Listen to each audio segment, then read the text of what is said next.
पौराणिक कथाओं के अंतर्गत महाभारत की कथा भाग 14 दुर्योधन की रक्षा।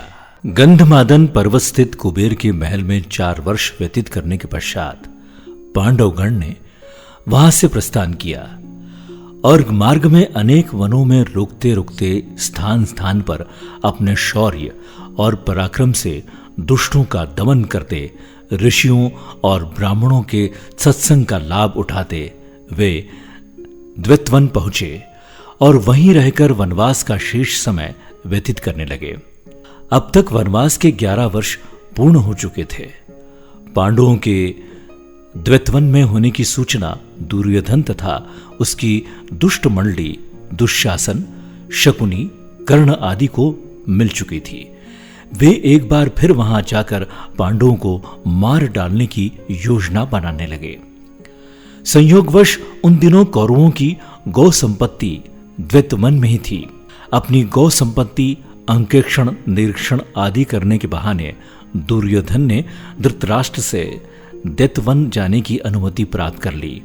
इस प्रकार दुर्योधन और उनकी दुष्ट मंडली ने अपनी एक विशाल सेना के साथ द्वितवन में पहुंचकर वहां अपना डेरा डाल दिया।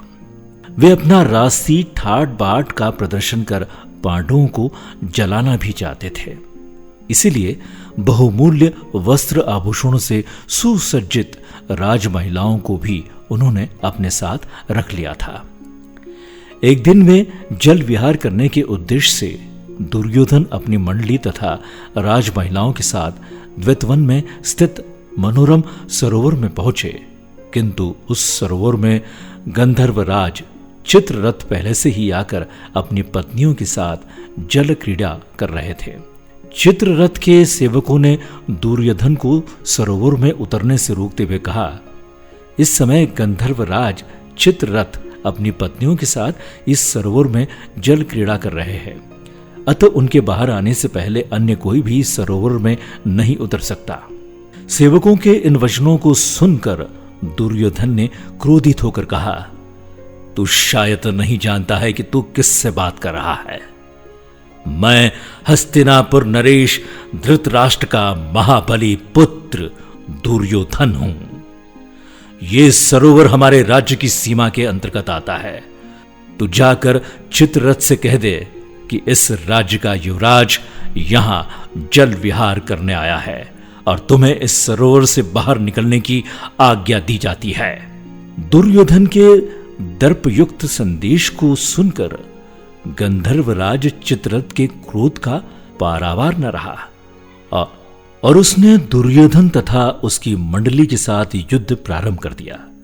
दुर्योधन के साथी और सेना कुछ समय तक तो युद्ध करते रहे, किंतु चित्ररथ को अधिक बलवान पाकर वे सभी दुर्योधन तथा राजमहिलाओं को वहीं छोड़कर भाग खड़े हुए।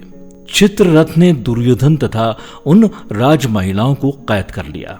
दुर्योधन के भगोड़ी सेना जब कुछ न सूझा तो वे वहां निवास करते हुए पांडवों के पास आकर उनसे दुर्योधन और राजमहिलाओं की मुक्ति के लिए याचना करने लगे।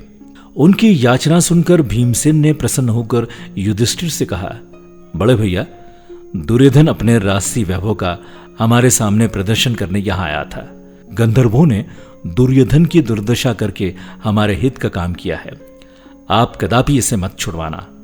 इस पर युधिष्ठिर बोले, भैया भीम, ये लोग हमारी शरण में आए हैं और शरण में आए लोगों की रक्षा करना क्षत्रियों का धर्म होता है। फिर दुष्ट स्वभाव का होने के बाद भी दुर्योधन आखिर हमारा भाई भी है। उसके साथ की राजमाताएं हमारे ही कुल की महिलाएं हैं और उनका निरादर होने से हमारे ही कुल को कलंक लगेगा। इसलिए उचित यही है कि तुम और अर्जुन जाकर उनकी रक्षा करो। अपने बड़े भाई की आज्ञा मानकर भीम और अर्जुन ने सरोवर के पास जाकर चित्ररथ को युद्ध के लिए ललकारा। उनके ललकार सुनकर चित्ररथ क्रोधित होने के बजाय मुस्कुराते हुए अर्जुन के पास आए और बोले, हे पार्थ, मैं तो तुम्हारा सखा ही हूं। वास्तव में दुष्ट दुर्योधन अपनी सेना के साथ तुम लोगों का वध करने के लिए यहां आया था। देवराज इंद्र को इस बात की सूचना मिल चुकी थी, इसलिए उन्होंने मुझे यहां भेजा था। हे सखा, नीति कहती है कि ऐसे दुष्टों को कभी क्षमा नहीं करना चाहिए, किंतु अपने बड़े भ्राता की आज्ञा मानकर यदि तुम दुर्योधन को छुड़वाना ही चाहते हो तो लो, मैं इसे तथा इसके साथ की राज महिलाओं को अभी छोड़ देता हूं। इतना कहकर चित्ररथ ने दुर्योधन सहित समस्त कैदियों को मुक्त कर दिया।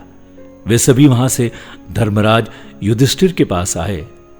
ग्लानि से भरे दुर्योधन ने युधिष्ठिर को प्रणाम किया और लज्जा से सिर झुकाए अपने नगर की ओर चल दिया। पौराणिक कथाओं के अंतर्गत महाभारत की कथा अगले एपिसोड में आप सुनेंगे कीचक वध। सुनते रहिए आरजे प्रभाकर मोरे के साथ महाभारत की कथा।